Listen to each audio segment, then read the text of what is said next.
It's not a game, it's a rich thing.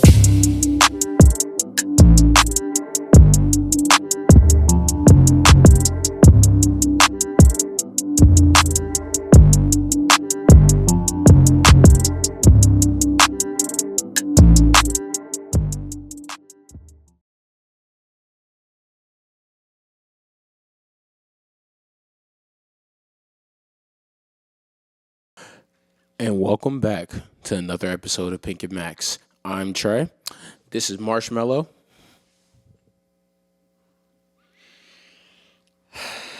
And on this episode, we're going to be talking about week 9 of the NFL season, some of the trade deadlines that have taken place today. Today is, what's today? November 4th, Tuesday, November 4th, as you guys know by now. We we record on Tuesdays, upload on Wednesdays, and the trade deadline happened to be today, ended at 4 o'clock Eastern Standard Time, 4 p.m. Yep. And there was a lot of blockbuster trades that we will get into. But before that, we're going to talk about some of the NFL games, some great storylines going on with the World Series. No, we're not going before that. We're going to jump right in to the NFL trade deadline. A lot of the games were pretty interesting, especially the Cincinnati Bengals game. Jamar Chase's he's looking pretty frustrated. Him and Chase Brown are looking like I was about to say, Jamar Chase was pretty frustrated, but Chase Brown made it publicly frustrated, which is a big problem, but it's kind of hard to say, like, I hate what he said because eventually something's got to be said because this is ridiculous. Like, you guys just gave up. It's like you didn't even try. Like bro, like, you couldn't at least get one stop. Like, you couldn't even stop them for 10 seconds off the clock, something. They just threw it right down the field on you, and then you missed a bunch of tackles, and then just ran in for a touchdown. I feel like if I'm seeing that on the field, on the sidelines, I'd be like, bro, like, we suck.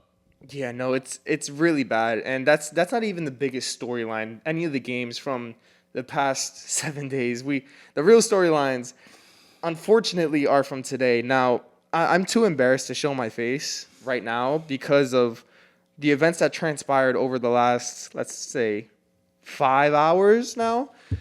Two massive trades happened on the New York Jets side. The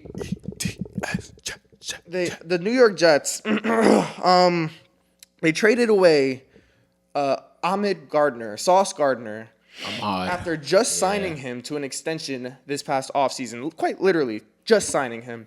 And about, we'll say, 4 months later, they decide to trade him away to the Indianapolis Colts. So he's off to a much better situation, you could say. It's not like he was having a terrible season. And he's going to be in the playoffs for the first time in his career. He will be in the playoffs for the first time in his career. Now, Q won't, but we're going to get into that. Now, I'm going to show my face for this.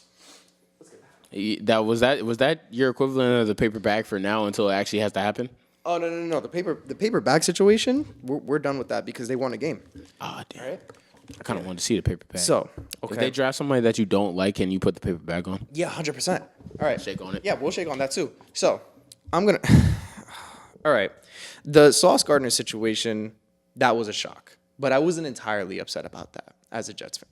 I know the therapy session usually comes later on in the episode, but we have to talk about this right now. We're going to get into the therapy session right now because you got something to get off your chest. Yeah, there's a lot in sports that are going on right now, but this is one of the biggest topics in the 4 Americans / Canadian sports because, World Series had a Canadian team. Yeah, the NHL has I feel 4 that. Canadian teams. That's but real. The NBA even has the NBA has Raptors. a Canadian team. Yeah, makes sense. The NFL has a Canadian team, apparently, the Buffalo Bills, because they were rooting for the Blue Jays during the World Series. But, we could get into that later. But the Sauce Gardner trade, that bothered me, but it was like, wow, all right, that sucks. We just signed into the offseason. What really confused me is, and I think a lot of people can attest to this, why would you sign him to an extension if you're going to trade him? Now, I understand this is not the season that you guys thought it would be. I doubt the Jets front office thought that they would be several games over 500 by week 9. But this just looked really bad on the front office's part. Just signing your supposed star cornerback and then trading him about 3 months later. Now, here's where I draw the line. About an hour and a half later, we'll say 2 hours later, No, about an hour and a half. yeah, a notification popped up while I was watching some Netflix, and it said that Quinnen Williams, the all-pro defensive tackle for the New York Jets, was traded to the Dallas Cowboys. Now, I'm not going to get into what the Jets got in return, all right? Because historically, the Jets picks, I have to get into that. The Jets got a lot of first-round picks. They got 3 first-round picks out of both of them, and they got, I think, 2 second-round picks and maybe a third. Now, a lot of people are saying, oh, you guys fleeced these teams. You got first-round picks And out also, of you this. got a really legitimate wide receiver, too. And A.D. Mitchell, and then the D-tackle you guys kind of asked. But everybody else is... There's but so much brightness. I don't even know how to speak because I'm still in disbelief. I want to bring this point up when it comes to the New York Jets. And I'm not going to sound biased here, but I'm just going to go based off facts, especially over the last 15 years. The New York Jets don't know how to develop their young stars that they draft. Now, that is not to say that the people that they draft, the players that they draft, are bad. No. It's been proven. Garrett Wilson is a star. I can't say he's a star, but he has the potential to be a star. He's a star. I can't say. star. I must tell you He's a why. star without a quarterback. That's fair. That's the only reason why I couldn't really bear myself to say it. And I you can want to say call it. him this. I want But to. you know why? Because there's a lot of receivers that people pronounce as stars, and when they don't have their quarterback, they look like one of the worst players ever because they can't get the ball to them. It's absurd. So Garrett Wilson's an example. He's not a bad player. He's an incredible player. Sauce Gardner is a solid corner. He's not great as many. He was great his first couple years. But he was solid. It's not like he was terrible. It used to be him and Pat Surtain as the top 2 that were going to take over the league. Now it's just Pat Surtain But my point kind of is, fell off a little bit. Sauce Gardner isn't terrible. He's a solid defensive back. Okay, Quinnen Williams was an all-pro defensive tackle. A couple years ago, yeah. And he could easily be a multi-time all-pro defensive tackle. He's still young. But we have wasted those 3 players that I named. We have wasted their early career, and 2 of them have been traded away. Mm-hmm. And people are saying, you guys got a lot of draft capital in return. Yeah, but we can end up drafting, the New York Jets can end up drafting the next freaking Garrett Wilson or the next Sauce Gardner, and guess what's going to happen? They won't be able to properly develop them because history has constantly shown that is the fact. Now, in my humble opinion, what they should have done is go after veterans, because how many rebuilds are you supposed to do over the course of 15 years? Yes, the Cleveland Browns went over a really bad drought before they broke it a few years ago with Joe Flacco. Was it with Joe Flacco? It was indeed with Joe. Or did The Baker first time take they ever broke the drought was Baker. Baker Yeah, brought him to the so playoffs. Baker the first brought time. them. Then Joe Flacco brought him again, I think. So Or he got close. no, Joe Flacco brought them. Yeah, he did. The But yeah, continue though. I want to say my opinion about, but I want you to continue. I want you. Yeah, and this is not me speaking. This is not me exactly venting, but this is just based off history again. They can't develop young talent. History has constantly shown that. The last time that they came close to developing young talent and make it far, or at least make it to the postseason, was the Mark Sanchez era. Trey, that was 2009. That's not good. That's not good. That's a big problem. Now, the last time the Jets almost made the playoffs was 2015. And they had a lot of veterans surrounding them. And that is why they almost made the playoffs, because during that offseason, they were able to get some offseason signings for not exactly vet minimums, but a lesser contract than what Brandon Marshall and Eric Decker had seen previously, along with getting Ryan Fitzpatrick, who was known to be a journeyman, so you knew he wasn't going to be that expensive. He was a nice loaner. And they almost made it. They went 10-6. That was the last time the Jets went 500 in a season. Okay. Now, my question is this.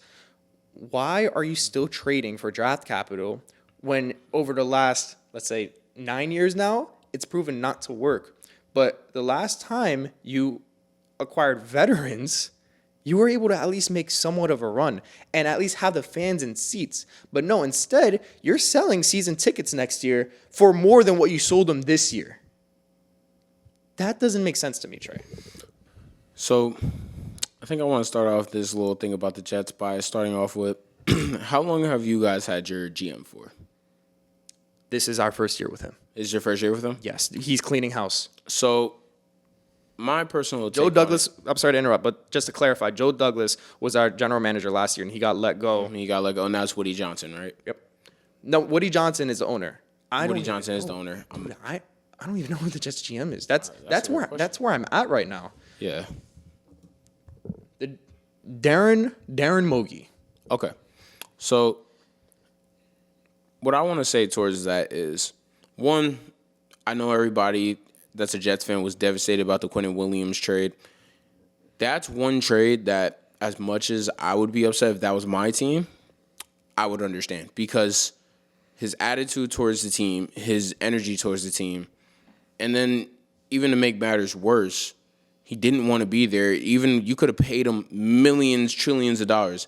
Guess what? He requested multiple trades even after getting paid.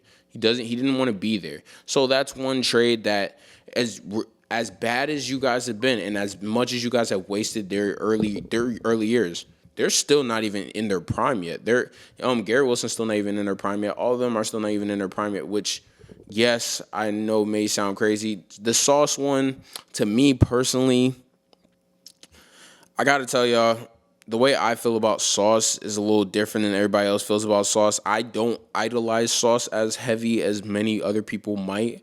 I just don't feel like Sauce has been the same corner ever since his first year. I feel like the first year, he matched everybody's physicality. He got good. But now they start calling him for stuff because he's getting handsy. And although, do I agree with it? Absolutely not. If they didn't call him for that, he would still be a top corner in this league. I agree. But who's to say it's not going to change when he goes to the Indianapolis Colts? And I get it. He got paid. You should have kept him. But I just don't want to say anything because I understand history is so bad with you guys. But the people that you guys have drafted, think about it. Sometimes you guys got to take a little bit and think about it. Like Quinnen Williams, it wasn't even the development. That one made no sense to me. What? The Quinnen Williams trade made zero sense to me. You had to do it, bro. You can't keep him if he doesn't want to be there.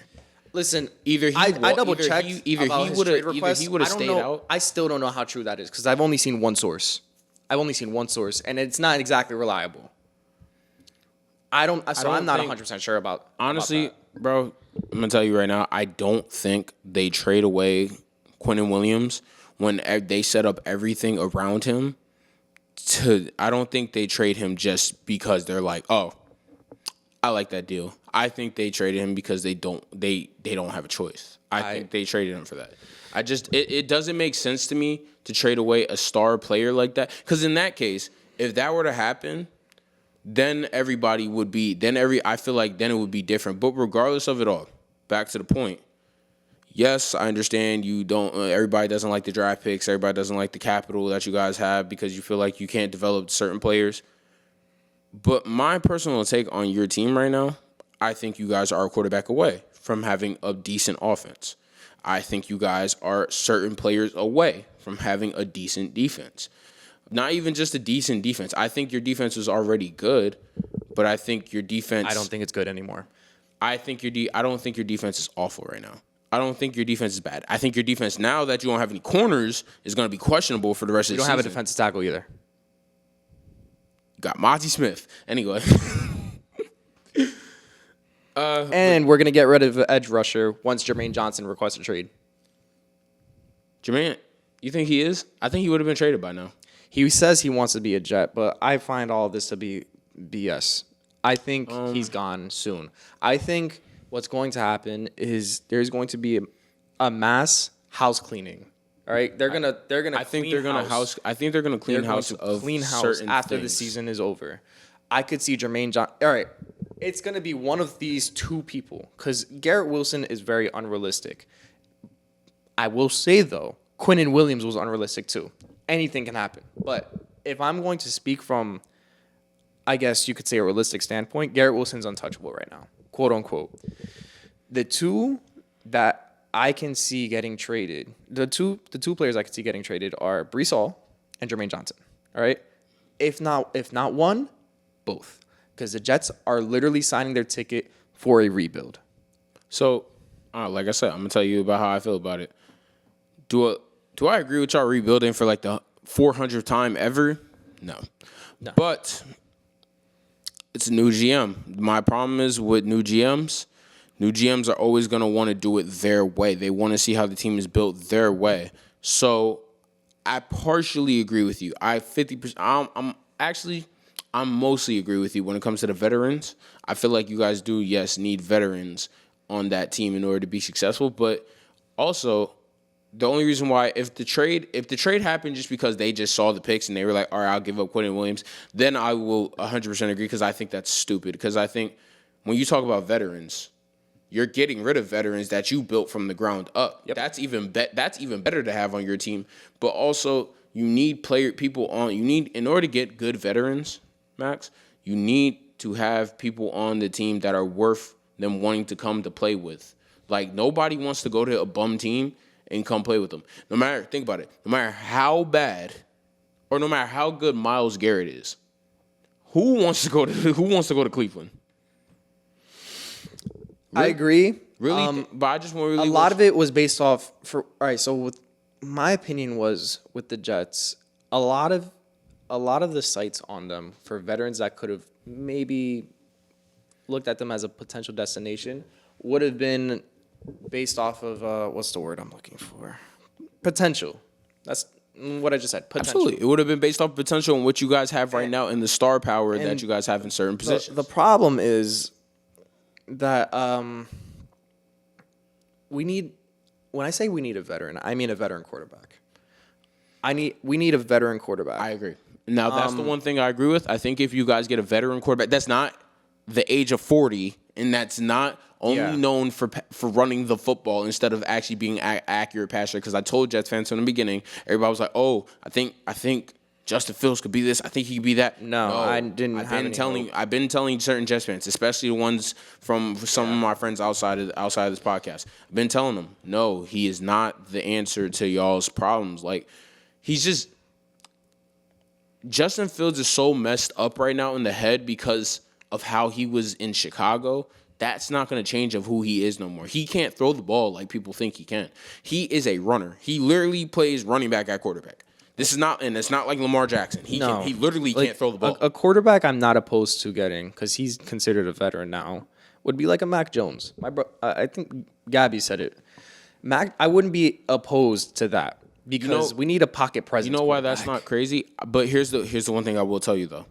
As much as people talk about, it's the Jets, this, that, this is still New York. And the one thing I will say about every New York team and what they need a guy that's not going to be in there and be quiet, nervous, alarming, like just nonchalant. Oh, yeah, I think we should. They need a guy that's going to go out there and go try and hit somebody in the mouth. They need a guy that has juice. I know why you're saying this, and I can promise you it's not the same situation as Jackson Dart. No, it's not the same situation. Because that's exactly what I'm saying that because that's exactly what you said with Dart. No. But this is completely different from the Giants, though. I'm not saying it towards that. I'm saying it towards, I think every league, I think every team, every quarterback in this whole world, in this whole league, think about it. They might not have the juice. I'm not talking about just specifically juice. I'm talking about confidence. I'm talking about the confidence that he has to go into a franchise that they know is dying and say, I want to go and be the person to get them out this struggle. Every single quarterback that you guys have taken or even talked to, they were in there and they couldn't handle what was going on. Then they leave to a situation that nobody really cares about. Sam Darnold, he leaves, goes to a situation that nobody really cares about. Because guess what? It's not New York. So what happens? You can count Geno Smith, too. You can count Geno Smith. You know, he's playing like ass right now. But you count Geno Smith. Goes out, balls out. The only one that really didn't do it was Zach Wilson. Give it time. Okay. No. I'm saying we can't. I'm saying we can't give it time. You know why? Because this is just the luck of the New York Jets. No, and I agree. But I think y'all do need a veteran quarterback, but I think y'all need a good veteran quarterback that is not only going to be a great leader for y'all, but is also not going to be weird about losing their starting position eventually, and they need to understand that whatever quarterback you draft, they got to take them under their wing, and they have to prepare them just as much as they prepare, because if they can get that going and get a young quarterback that y'all don't have to throw under the fire come the first game of the season, like literally coming out the draft a few months later, now you're playing the first game against a legit team. If they can sit him and let him view and watch, I think that gives y'all a better chance to have a decent future with a quarterback than just drafting a quarterback and everybody saying, oh my God, we got a quarterback, he's gonna be a truth, and then we just play him, and then when he plays bad, everybody's like, he sucks. And instead of that, now you give him time to sit on the sidelines, watch, get better each week, and develop. And if you could sit him for almost a full year, which sometimes feels impossible, but if you can, and he comes back the next year, that could be something really good for y'all. You know what I mean? Yeah, but I don't know, dude. I honestly, I've been at a loss for words. I don't blame you. It's a bad situation. A lot of this, I think, can be centered around ownership. All right. Well, yeah, we kind of knew that. This is like it's almost as if. So we all understand. We all have jokes about Jerry Jones, right, and his decisions in the past. The difference is that Jerry Jones, not only is he the owner, but he's also the general manager at the same time. And people forget that. Woody Johnson is not the general manager, but he's in charge of making certain decisions that can impact the team. So you can basically say like he's a general manager, but on the second seat. A lot of the front office issues is the reason why this team is in a foxhole, and why I think this team will continue to be a foxhole until I'm 30, maybe even longer. And That's not a crazy take. I just find it to be disappointing. Fans are saying sell the team. What good will that do at right now? It's one of those situations where for this team, time will only tell. We're gonna end up drafting a quarterback, and maybe fourth time's a charm. We've been through Geno Smith, we've been through Sam Darnold, we've been through Zach Wilson. Okay, they tried to do the veteran approach, but I don't really consider Justin Fields a very experienced veteran, and obviously even before that, Aaron Rodgers, but he was 40 years old. That one. Honestly, that was a tragic situation. That was just I was about to say that was just now that one was unlucky, but that was not just the Jets' luck. That was just the luck of MetLife turf. That was a maybe they can develop a new quarterback, but after 3 tries already, it's not looking great in my eyes. And these 3 quarterbacks that I've mentioned that the Jets have drafted have been over the course of the last 10 years. Yeah. I mean, well, it's not looking good, and we're gonna see what happens from there. I'm gonna close it out. I was about to say, just close it out. I was about to say, to be continued. We'll see how it goes from there. We'll reconvene about this in maybe a year or so later. I don't really got nothing to say about my never, team. But I will say that yeah, I'm done watching the Jets for the rest of the season. I will keep an eye out on certain statistics and key plays, but I don't see any reason for me to continue watching because the Knicks are here. So we got basketball to look forward to. There we go. Because I was about to say, because my team did absolutely nothing. I poked them with a stick, and they said, nothing. So we could talk about that. Woke up this morning, and he said, we could talk about what's today? Giants. They said Tuesday. He said, all right, I got some time. It hit 3:30. He said, oh, my God, I forgot today was trade deadline day. I thought it was tomorrow. And that was it for me. That's pretty much all about my Giants. I don't really got nothing else to say about them. That's a big reason why we're not talking about them, because there is nothing to talk about. They didn't do anything. So wait, what did Joe Shane do? He just poked them with the stick? No, correction. Joe Shane didn't do anything. I did.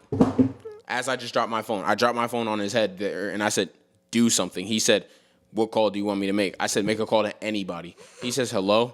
Yeah. What do you guys want to give me for Evan Neal or Jalen Hyatt?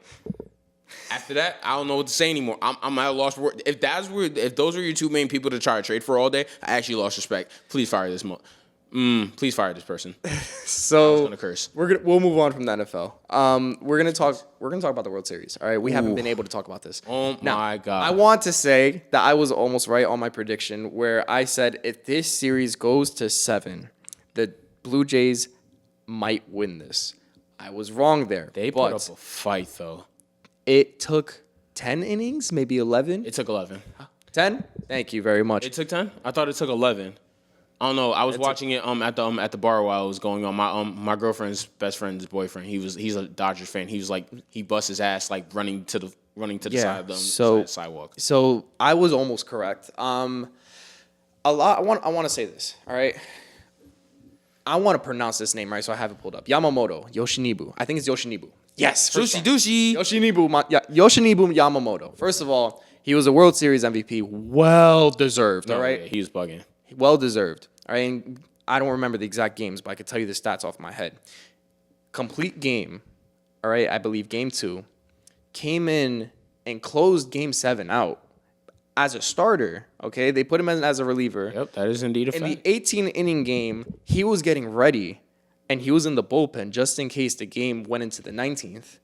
And then there was another game where I think he had a shutout in 6 innings, maybe like one run, something absurd. He was the star of this World Series. You know what's crazy?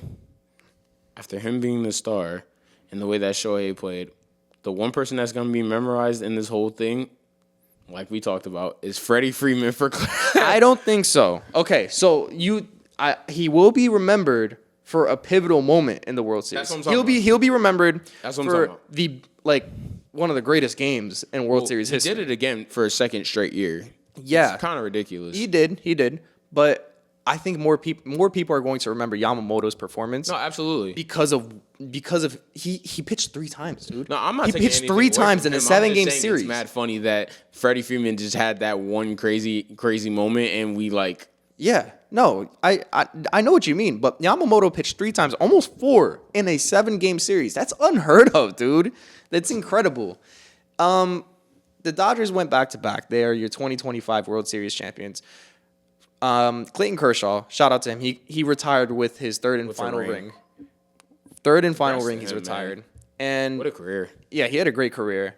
A Hall of Famer for sure. Absolutely. 3-time Cy Young winner. A 3-time world champion. You can't ask more. Dodger for life. He's going to get his number retired. Only all that. I do want to say there have been not arguments, but there have been discussions if this is the greatest World Series of all time. Now, the last time, in my opinion, I'm very biased, the 2016 World Series, excuse me, was the greatest World Series of all time because of the implications between the two teams.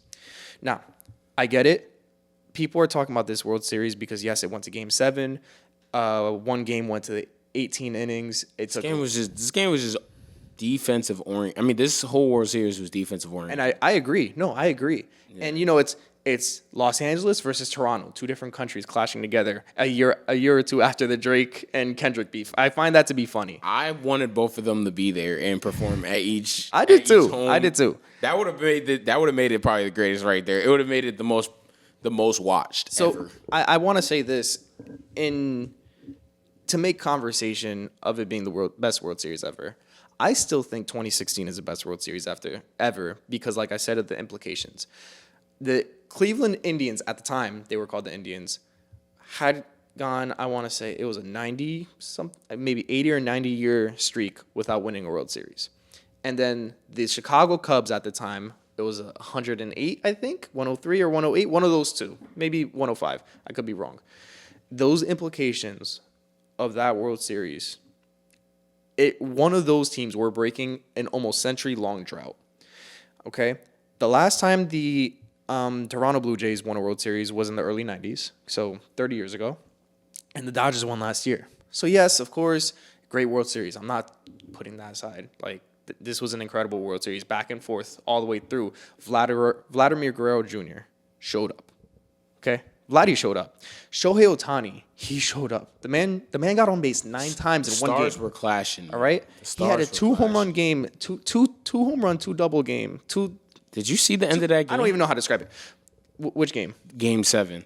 Yeah. I thought the Blue Jays had it right there. They did. The dude, their Miguel Rojas trampled over the left fielder to get the game-saving out. So I think it was Teoscar Hernandez who jumped over Kike Hernandez. He ran him over. So I know Kike was on the floor, and if you see closely, Kike kept his head on the ground because he thought the Blue Jays just walked it off. He thought it was over until he heard the crowd. Until he didn't hear the crowd, because the crowd would have reacted. Had that ball been dropped, that's a walk-off. The Blue Jays are World Series champions. Guaranteed. 100%. The fact that you do that and save the game, I'm not gonna lie, that was the craziest game I've watched. I watch baseball. Usually, I just try to watch my Mets. When I watched that, I was eyes glued to the screen when I was watching that game. I said, "This game is phenomenal." It was, and it was an incredible series. I still have 2016 over it, but I will also say this: this was interesting, and me and our friend were talking about it. This was the first time, I think, since 2016, since the NHL Stanley Cup Final, MLB World Series, and the NBA Finals in the same season all went to Game 7.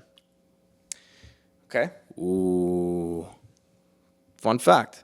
I think I don't think the NHL Stanley Cup went to Game 7. Let me check. Let me fact check myself really quick before I make myself look like a fool. This is gonna be funny if I'm wrong. Please be right. Please be right. Please be right. Please be right. Please be right. All right, we'll see. If not, I'll just retract my statement. Okay, so I was wrong. So we'll take out the NHL. We'll take out the NHL. All right, hold on. I got you. So and we're back. Yeah. So the NBA and the MLB both went to a Game 7.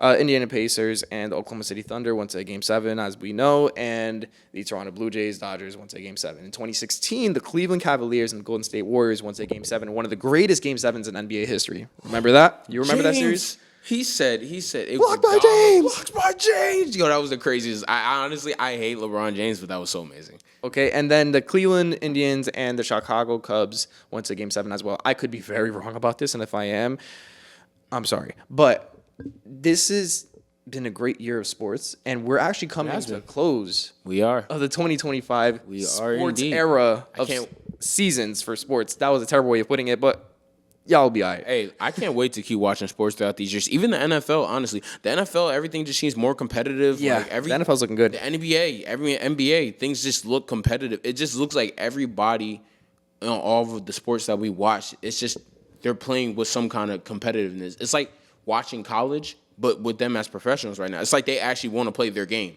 and not just be like, oh, I already got paid, I'm good. It's like everybody actually wants to bust their ass to go get a win. And I mean, hey, same thing with the World Series. I've never watched people work so hard for a game like that. No, this was a great World Series, but we were talking about the NBA and we kind of brought it up. Let's talk about it a little more. Let's discuss it. The reigning, defending, I can't say undisputed. No, don't do that. But don't do that. The reigning defending champions, the Oklahoma City Thunder, have started off. So the Knickerbockers play them. No, let me stop playing. Until man, you bugging, man. We gonna whoop on them. Watch. Anyways, so we have a chance, but we'll get to that later. The OKC Thunder are the only unbeaten team to start off the NBA season at 7-0. It was the Chicago Bulls. What do you mean? Chicago Bulls were another undefeated team. They were until they lost to the Knicks. They started out 5-0. That's still good, and that's another interesting story because nobody expected this from Chicago. They thought it'd be a little more of a rebuild. Playing a different type of style of ball, bro. I mean, they're playing a ball where nobody holds the ball for long. Everybody's touching the ball, and then whoever the open man is, they're the one putting up the shot. That's smart. That's smart. Good playmaking. That's good ball movement, and that's a great way to use it when you don't have an actual star on your team. Oh yeah. But the problem is when you get to those clutch moments and you really need a bucket. That's when you give it to the top guy, and they don't have that. Mm-hmm. And even though it worked in the beginning, you got to be careful on who you verse. It won't always do you well. Chicago's still an interesting team to look at, though, for the season. It really is. They're a big surprise. Another massive surprise. The 76ers. They look good. And Jared McCain's coming back tonight, actually. So McCain's coming back. Tyrese Maxey was the Eastern Conference Player of the Week. DJ Edgecombe is a monster. He's so good, dude. I hate that He's team, so but good. he is so nice. My preseason prediction for the entirety of the season was that the Knicks are going to just steamroll through the East. I think they're going to have some tough competition. I told people, I said, they're going to have some tough competition. People, you know what I said to people? I said, there is no way other grown professional basketball players are going to sit there and allow us to just beat them, and they're just going to turn over and be like, yeah, we lost. Now, you knew somebody was going to come in. No, yeah. Now, one thing I will say about the Sixers, and I've been holding this prediction for mad long to Sixers fans, I think come trade deadline, they should trade Joel Embiid. Everybody called me crazy. I agree. I've never heard that take. I haven't heard that take, but I like that take a lot. People called me crazy, and they were like, what, you're crazy. You're getting rid of the best big in the league. I said, he His can't knees play a back-to-back. Hold up. Yes. His knees won't hold up. If you get rid of him now for a high sell and you get some decent players back, you can get a really good big back for him. I actually think I trade him to Miami right now. for Bam, What you want? I don't think they. So here's the What issue. you want? So here's the problem though. As much as I agree, a lot of teams are gonna look at Embiid. His injury history. Exactly, But the and thing that's is, going to though- diminish his trade value. But the thing is, though, right now, the way he's playing, at first, he had that 4-point game, and that was shaky. But then he went back to being Embiid. And if he continues to be Embiid, I think you got to sell high, bro. Everybody was calling me crazy, and they were like, bro, but if he gets back to his regular self, we could do. No. I just think when he plays with them, he holds them back. I don't think he makes them better. I think in the playoffs, if they go without him, they can run over teams like crazy. I'm not going to lie, this is kind of funny to say, but it's not going to happen because he just signed a contract last year. But Yeah, a great fit for this team would be Isaiah Hartenstein because It really would. because look at the young core and the really backcourt would. and what you have You need now a, three you need a person guards. that's gonna run down the court. You need a person that's gonna bring energy, and you need a person that's actually gonna pass the ball. Exactly. Now that thing is, OKC wouldn't trade. No, High Hardaway. absolutely not. They just so signed him. they got to And they stole figure him from us, They but got absolutely not. to they got to see what Stole would my be. Pookie Bear. They got to see what would be a great pickup in the trade deadline because I agree. I think, dude, Joel Embiid getting traded could actually be a massive haul for the 76ers. I don't even think you need to get a star center in return. You just need to get a decent center. No, I agree. Somebody that can rebound, somebody that can get a couple quick dunks, maybe get a couple post moves inside. So even Bam's a 4 technically. So I don't even gotta say Bam. If we can get a good 5, if you could really think about 5s in this league, I would even trade him right now for Porzingis, bro. No, but Porzingis has injury history too. He does, but I wouldn't. I personally wouldn't. I wouldn't. But I don't think they want Porzingis. For what it is, the reason why I say that is just not because of the haul. I mean, it's not just because of who Porzingis is. I think you can get a crazy haul back from the Hawks because they're so dedicated to trying to get Trae Young help. I think that you get a lot of their picks, which are going to be really beneficial picks that you could trade for another star in the future and get somebody that, even though he has an injury history, suits the kind of team that you need just for those couple years. Now, another one, I want to double check how he's been doing. So another potential trade that they could go for, they could go more small ball and get a Domantas Sabonis, someone who passes the ball as well, who can run. And down maybe the court. people think that's small ball, but it's really still big dog. But he is the strongest dude, and he is one of the strongest centers. When I say small ball, I mean because he's size. not as tall. Yeah, 'Cause I he's agree. strong. Don't get me wrong. He's ridiculous. That boy. It makes no sense. He to got what that is. Lithuanian strength. I'm not gonna okay? lie. But think about it. He's a double machine. He can He run is. down the court. He can pass the Triple ball. doubles too. He can get He he had can like 20 pass. triple doubles last year or Bro, 2 he years can ago. pass. He can pass the ball. Bro, every single time they would make the All-Star games, it was crazy because we'd watch him and Julius Randle. People would be like, "Who's better, him or Julius Randle?" Just come to find out, bro, he was always the most consistent at Julius Randle. It was just us Knicks fans just saying Julius Randle could score more, but guess who was Domantas more Sabonis consistent? was a better player. He was a better player because guess what? He does that every night. Mm-hmm. What Julius Randle does, yeah, he could do it most nights, but there were some nights where they would catch him, he'd get more turnovers. Sabonis did that every night consistently, and he never went too crazy because he knew other people need to eat.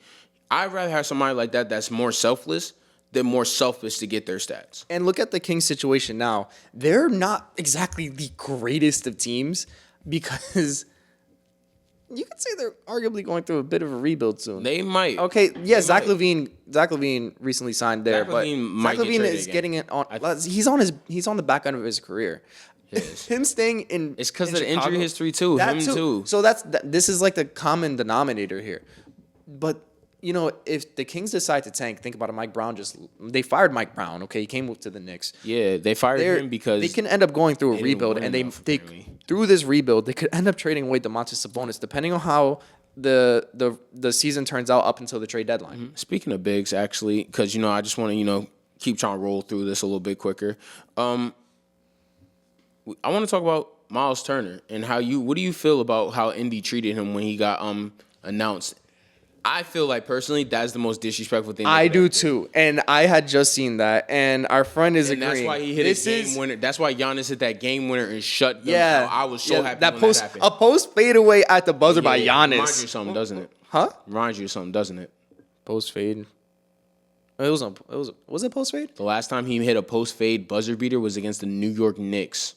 He had a buzzer beater against us? Yes, it was a fadeaway buzzer beater. It was his first ever game-winning score. Huh. I don't remember that. Maybe I'm good at forgetting things. Yeah, I know. But I didn't. But no. It's the first time I ever heard of his name. Him getting booed? Why? You booed him. Why would you boo him? That's would like the never boo Knicks. somebody That's like the Knicks booing Isaiah Hartenstein at No, we Madison loved Square Garden. him. All right? But that's like the equivalent. Think about what it they might did. be worse than that, No, bro. it's always worse. Wait, It's worse. bro, Because they made the He even finals. said it. They He made even the said it. finals. He said to think you gave a team 10 years of your life to get booed. You got all y'all have no right to boo him because respectfully, if he doesn't win a championship on this Bucks team, y'all are gonna retire his jersey. Yeah. He will was go doing down great. as probably the greatest Pacers big ever.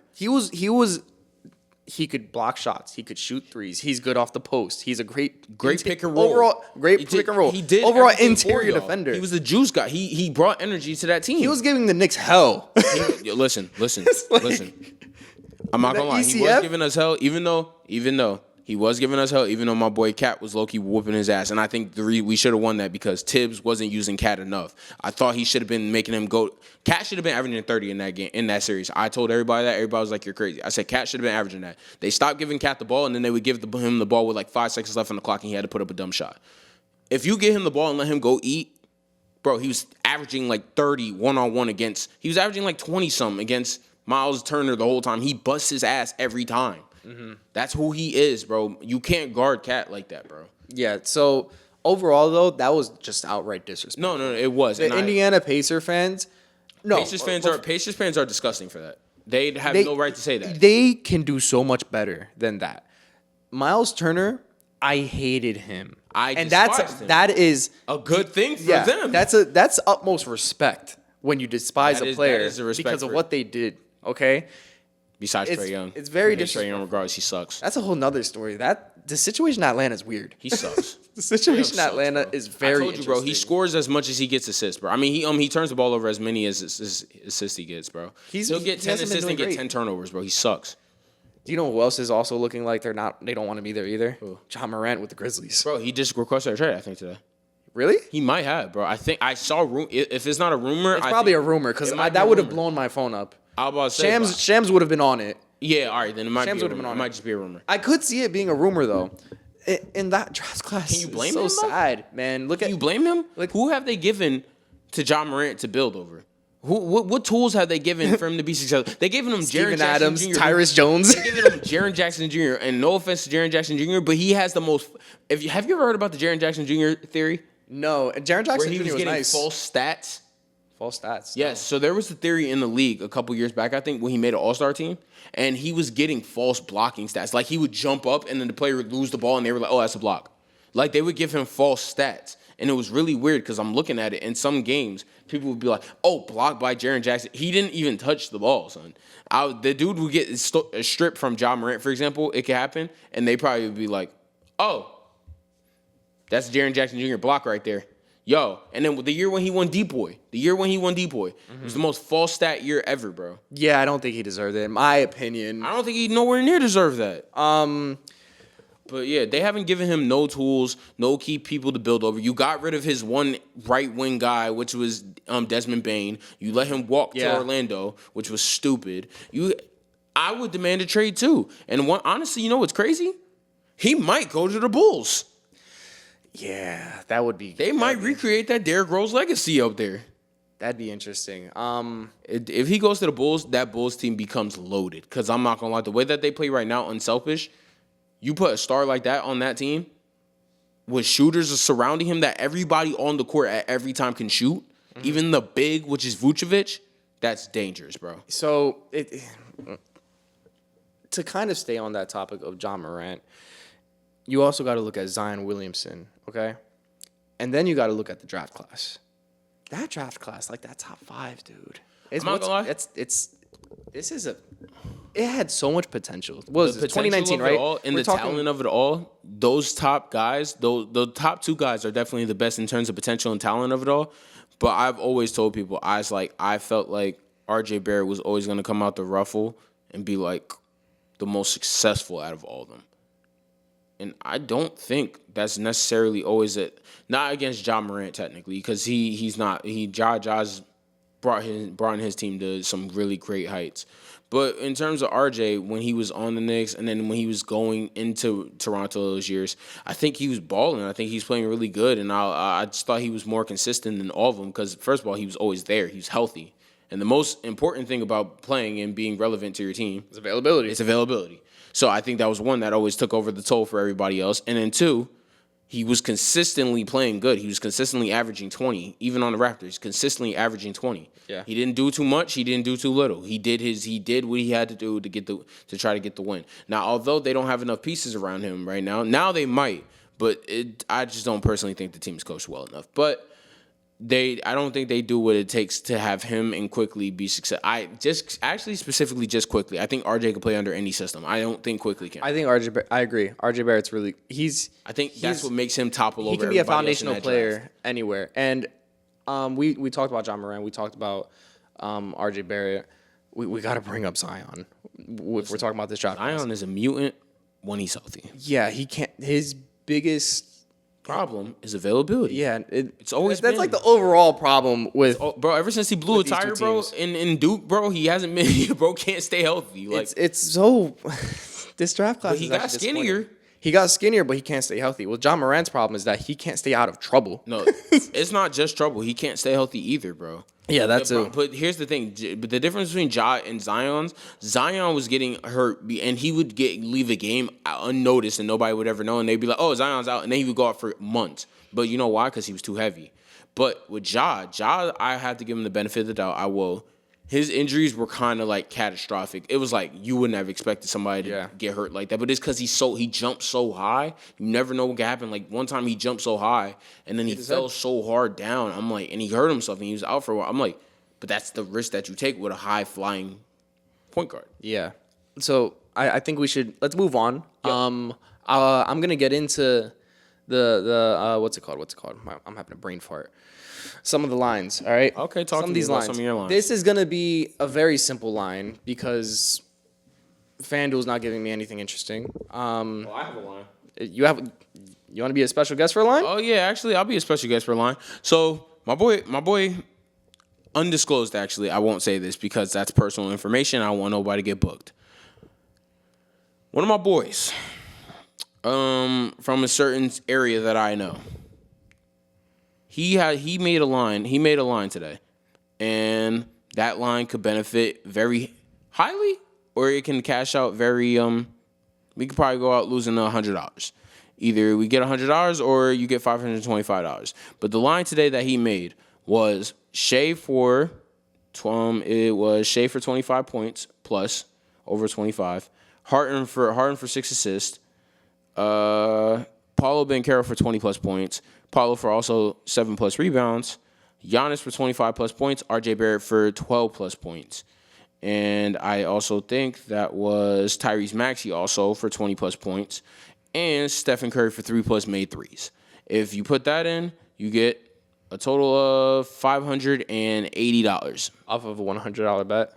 Okay. I feel and that's like for today? I feel like that can low-key win. So now you can put yours in because yours will be for... Yeah, it will be for Sunday, actually. Yeah. So I'm glad you brought that up. All right, shout out.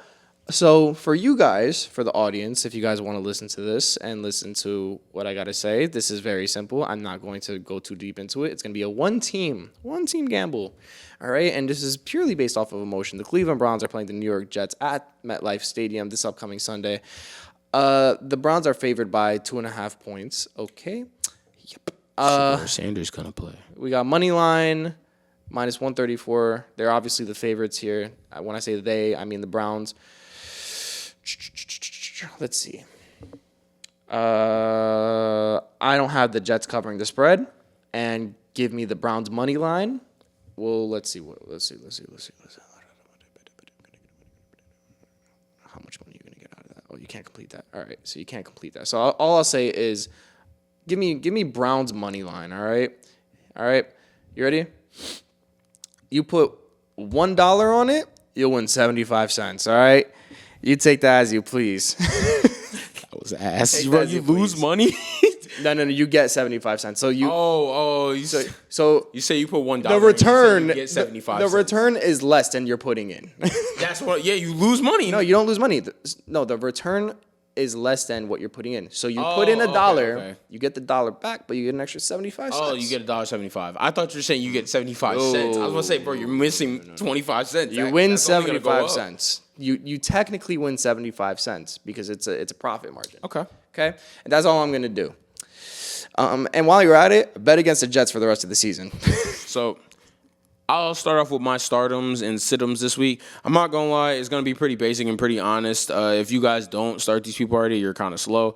There's going to be a couple surprises. One, I got Rome Odunze starting him this week. He's playing against the New York Football Giants, and they don't got a single DB. They got Deontay Banks guarding him. He's going to fry him all game. And they've been complaining about him not getting played. So, Rome Odunze is going to go off for 140 yards, 10 receptions, and about 4 tuds. That's one. Wait. Repeat that stat line. 10 receptions, 140 yards, and 4 tuds. Okay. Next, Drake London. I'm not going to lie. He's going against Sauce Gardner for the first time. You got to start him. He's going against Sauce Gardner for the first time. And Sauce is getting into a new system. I don't think he's going to play that good the first game. I think he's low-key going to get kind of violated the first game just because he doesn't know what he's doing yet in that system. So that's fair. I think that's fair. I think that's another Drake London positive game. Rico Dowdle. God start him this week. He's going against the Saints. Saints are Saints. He's gonna do what he's gonna do, and he's guaranteed a touchdown at this point every game. I would start him. Now for the situms this week. One of them I had an idea on this whole week, but now he's out for the rest of the season because coaches don't know how to take their players out of games. And his name is Jaden Daniels. My gosh, we need to talk about that. We need to talk about that. Into that once I finish this. Another person, Ja'Cory Krosky-Mary. Honestly, anybody in the whole Commanders section, just sit them, please, because this ain't gonna end well because they don't have a quarterback. Another person, please sit Aaron Rodgers, bro. I just don't know. I got a gut feeling this week it ain't gonna be too positive. Sit Justin Herbert, bro. He's trash. And then that's my starting situms this week. This is my y'all or hell no's this week. And now we're gonna get into talking about Jaden Daniels, which we're gonna skip BTA for this because this is insane. Because this is ridiculous, and I'm not gonna lie. That coaching staff needs to be Dan Quinn. What he did to him, I'm not gonna lie. He needs to be taught. They were down by 3 touchdowns, bro, right? 2 or 3 touchdowns. They were down 31 points, bro. Okay, my bad. 4 and they a were field down goal. 31 points. And here's what Dan Quinn said, and I quote. He said, "I was gonna let the starters go in for one more drive, and I was gonna let them do RPO options, which was gonna allow the quarterback not to run." Me not thinking that, like, I don't know, Jaden already runs the football. Yeah, he would have taken the run out. He would have taken the ball off the RPO. I'm sorry, that was the stupidest thing I've ever heard. Why would you do RPO options thinking he wasn't gonna run? And then do you not hear yourself? This is Jaden Daniels we're talking about here. This is your franchise quarterback. This is your franchise quarterback. And honestly, you guys are trying to make him another RG3. I will not say he's RG3. I will never wish that on somebody because that's the most negative thing ever. And RG3 was so sad of a story because I personally, even as a Giants fan, I wanted RG3 to eventually succeed because that's how bad I felt for him. Jaden Daniels, as much as he's been a pain in my ass for the last 2 years and he whoops my team's ass, I want him to succeed because I never want to see a person get hurt and I never want to see a person's career go down the drain like that after 1 year when he brought him to the NFC Championship, bro. He brought him to the NFC Champ, put belt to ass against the Lions. He did all that and you know what's crazy? Because this is what makes me upset about talking about Jaden Daniels. Because not only was I was talking about this, my girl's family, because they're huge Skins fans. Now, here's my problem.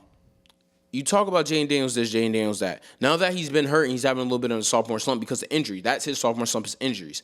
And that might be a positive slump right now because I'm not going to lie. That team is not helping him at all and he has no protection. He needs to not play the rest of this year. He needs to get out of there healthy and safe. And then the elbow injury is the least of his worries. He'll be out 3-6 months. He'll come back. He'll be okay. But he does not need to touch the ball no more. He does not need to touch the field no more. He needs to get completely healthy after all the hits he's been taking. But if you watch that podcast, Gil's Arena, I think it is, if you've seen what Aqib Talib's worst takes are, he said he thinks Bo Nix is the best quarterback to come out that draft class. And people said, and you know why? He says he's having one solid season. All right, he's having one great season with the Broncos. So when I tell granted, people this, it's their second year, right? This is the second. This is all their second years. I want people to hear this when I say this about Bo Nix. Bo Nix to Aqib Talib is the most overrated quarterback when Aqib Talib talks about him, because it's not about how good Bo Nix is. He's a good quarterback. He is not a over amazing, like outstanding quarterback that you got to like do this and do that.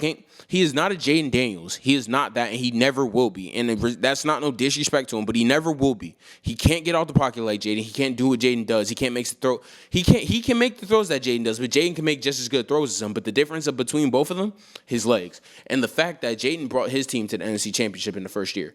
You didn't do that. That should already be a great take. And they were like, "Oh, you can't base it off of last year."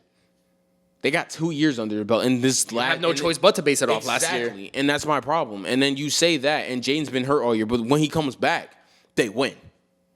When he comes back, they win. They beat the Chargers. They put belt to ass against the Chargers. Yeah, the Commanders are in a really unfortunate situation. But this is a great. You said it best. This is a great time for him to recover and for them to look for a line. They need to look for not only a line. They need to look for a line. They need to get Marshawn Lattimore the hell out of there because he is awful. He left all his talent. It's like he just grabbed his cleats, Max, sat him down in New Orleans, and just said, "These are my." It's like Mike. It's like he just has lucky cleats for all these years, and he left them there by accident and could never get them back. And they were just throwing in the trash or something because he got traded, and now he just plays like a piece of boo boo. Like it's so, bro. It's like, you know how bad Lattimore is, Max. You've been talking about Lattimore for the last 3 weeks. Max. You want to know how bad Lattimore is? Remember that video of me and Ace, bro, when we were playing outside in the Thanksgiving football game? Yeah. He fried the shit out of me. Yeah. That's how bad Lattimore is, bro. He fried, like, it's like me playing corner. I'm gonna find the video. Yeah, you can find the video and post it. I don't care in the short, but that's how bad Lattimore is, bro. It's so bad to watch him. It actually makes me want to like rip my eyes out. He's so awful. Oh my gosh. But yeah, the Commanders are in a really tough spot right now. And the Michigan man is over here talking about something. I told you. Like, after Jaden Daniels went down, man. Jaden Daniels going down is like a massive blow for them. That's all they have, bro. That is all they have. Bro, you want to know what Jaden Daniels is to them? That's their Superman. When they look up in the sky, that's their sunshine. That's their sunshine. That's what gives them. That's their Jesus. That's what gives them positive. When they go to sleep at night, they praise the Jesus sign of Jaden Daniels. That's all they do. Because all I'm saying is Jaden Daniels is that positive to them. And what I will tell to people, he is not going to be another RG3 prospect. He's not going to be that. No. They shouldn't. Never wish that on him. Never wish that on him. And that's not fair to wish on him because RG3 all those years was going out with ACLs, legs. His legs are not okay. Jaden Daniels' legs are okay. Jaden Daniels may have hurt himself, sprained the MCL or so. Sprained MCL. He broke his elbow. That was crazy. That was very graphic. Like I said, still blessings prayed up him. But guess what? That wasn't even his throwing elbow. That's a blessing. Now you could come back, throw a little bit, get warmed up for the next season, and when that fully recovers, go dog out somebody, go play, you know what you need to go play. You need to go play with a full healthy team. He didn't have McLaurin for basically this full season. He barely had Debo this year. Austin Eckler tore his ACL in the beginning of the year. They traded Brian Robinson away, and now they gave all this responsibility to one running back, which is a rookie running back, and has fumbling issues, but he's a rookie. He'll get over it. And then your offensive line can't block a single soul. There's a lot of problems going on that I think they'll fix in the offseason, but right now it's not going to get solved with Jaden Daniels being back there. Let Marcus Mariota get whacked all the time. Look at you, a Giants fan talking nice about an NFC East team. That's what a woman will do to you. Anyway, on to the next.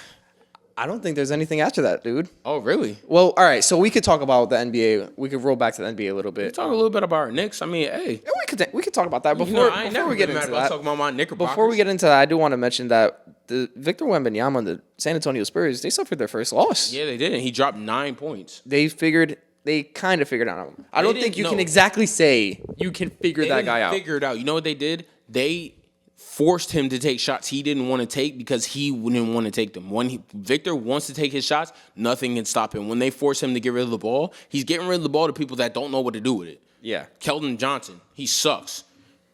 I don't even know Jeremy Shohan's on that team no more. Dylan Harper's hurt. Exactly. De'Aaron Fox, probably hurt still. So I don't want people to say that. Now the whole league hasn't figured out. No, they don't. No, they don't. Get healthy it's and one. Let's remember this is one game. This is one game, guys. They played a great game against them though. The Suns had a great game against them. Yeah. And their coach, they got out coached. It's okay. It happens. It's an 82 game season. You're gonna get out coached by somebody at some point. Okay. It's okay. Now we can talk about the Knicks. Oh my God! Let me tell y'all something about that BTA the other day against some Bulls. So all the Bulls fans was talking smack. Oh, we had y'all Knicks figured out. Y'all suck. We got y'all number. All right, that's cool. We play y'all the next day. Y'all forgot? In the Garden. Watch this. That boy Cat was putting BTA. Boy Cat wasn't playing around no more. Then Cat come back again against Washington the next day. Start dogging on Alex Sarr. I'm not gonna lie, Max. I think Cat's starting to find his rhythm in the system now. And if that happens, that gets really dangerous because now everybody starts to cook. Jordan Clarkson is going to be the X factor in this postseason. Oh, my God. Just wait. Max, he dropped 11 points in 10 minutes. Just Both wait. nights. He's going to be an X factor. Nights. Max, he's doing it right now. He's going to be a better Dante DiVincenzo. I don't think that's a crazy take. That's my take. You know why I don't think that's a crazy take? Because he has more of a skill set and a bag than Dante DiVincenzo. Yeah. He doesn't just shoot threes. He can get to the rim. He can do a lot of things. Because this is his offensive power. If I were to give us dominant. If I were to give him a comparison, it'd definitely be Dante. But I think he is way better. I think he's as gritty as Dante. Yes, absolutely. He fits in the New York overall player as Dante because he's not only is he gritty, but because now we got him to play defense, and that's now a positive because he's being gritty on it. But his offensive bag is different. Yeah, no, it's different. Jordan Clarkson, I think bench players can't guard that. Jordan Clarkson's built for New York. He's shown it early on. And Josh Hart's getting back to that time. He's lacing threes now, bro. Oh, he laced like 3 threes the other night. Oh, yeah, that finger's not bothering him too much, clearly. You know what I told you, though? Remember what I told you? I said if he gets to that point where he can shoot again, that's a really dangerous Josh Hart because that's the Josh Hart that will take us not only to the playoffs and high in the playoffs. That's a Josh Hart that wins a championship. Yeah. Because if you get hit, if he's hitting threes, everybody's eating. Now, Yershon Yabusele, everybody's still complaining about him, talking about he's trash. Still got to give him a little bit of time. It's a little different for him still. I don't want to ever doubt on somebody until I know. But he's going to end up being, you know what he's going to be like? You know how the Pacers brought in, what's that guy's name? Thomas Bryant last year. Thomas Bryant. And he came versed us and he dropped like 4 threes against us. And he hasn't played in like 4 games. Or he hasn't played all playoffs until then. That's what Yabusele, I think, will be for us. I think he's going to come in and when he finally gets the opportunity and realizes he's getting comfortable with this team, he's going to just go off. And now you're like, oh my God, where was this at? It came at the right time. Guys, we're not even 10 games into the season. There's plenty of time. But I'm going to retract my statement from my early season predictions. The East is open, but a lot of people are going to try to take it. It's going to be competitive. I'm not going to lie. It's going to be scary. The Bulls because are playing great. Cade Cunningham is coming for revenge. He's Yeah. coming for revenge. The Pistons are playing great, but I don't think that they're. I don't think you know why I don't think they're gonna. It's gonna be the same, because unless if Malik Beasley comes back, that's different. But Malik Beasley is that 3-point paralysis that they need because I think, respectfully, Tim Hardaway Jr. is not gonna keep getting away with chucking up threes all game. But there can still be a problem, dude. But you know what happens though? When you put OG and Anunoby on Cade Cunningham all game and make him follow him, it's a different game than when you try to put different people. No, why are you doing that? That's the problem. Like I said, what happened to us last year shouldn't have happened in some games. Cat shouldn't have had to do all the 2 clutch threes that he did. It shouldn't have got to that point. You know why? Because Tibbs wants to literally push everybody to the right of the court and then put Jalen Brunson on the side by himself. Like, bro, that's not basketball, bro. We need to play good team basketball. If you're playing defense, Max, remember when we used to play PAL? Yeah. Let's say hypotheticals right now. I like my hypotheticals. Or I like all those stories. So let's say hypothetically me and you are on a team with Ernest. Remember Ernest? Yeah. Now Ernest is probably the best player that we ever seen on that PAL court. Yeah. Let's say me and you are playing with him, right? And we're playing great defense, the best defenders in the whole league, right? Balling out. And they just go after you just got a crazy steal. They go, wait, stop. Get a ball to Ernest. All right, now get out the way. Yeah, that's what they were doing with Jalen. That's what Tibbs was doing with Jalen Brunson. That's what I'm saying. So that's not basketball. That makes me not want to play for you. I personally check myself out the game. I'll take an L. I don't care. You won't respect me. And that's the problem. That's what I didn't like about Tibbs. Now, everybody wants to talk about, we should have kept it. Guess what Mike Brown is doing? He is getting everybody a chance to eat. Oh, yeah, no, he's creating sets. He's getting everybody a chance to eat, and not only is he giving everybody a chance to eat, he's letting Jalen Brunson learn, it's not your time yet. Wait. Go get him. Go kill him now. And then what happens? This boy goes off for 30 now, and now we put belt ass against the team. That's basketball, Max. That is the basketball I've been waiting for as a Knicks fan. Yep. And, it's going to be a really fun season. It's only just getting started. And on that note, we're going to close this out. Thank you guys for tuning in to episode 9 of the Pink and Max podcast. We're going to start posting a little more shorts and Instagram Reels and TikToks. A lot of that's on me. I have been slacking off a little bit, but I'm going to get back on that. Trey, shout out to Trey. He's been making some great content for us on all of our pages. But thank you guys again so much for tuning in.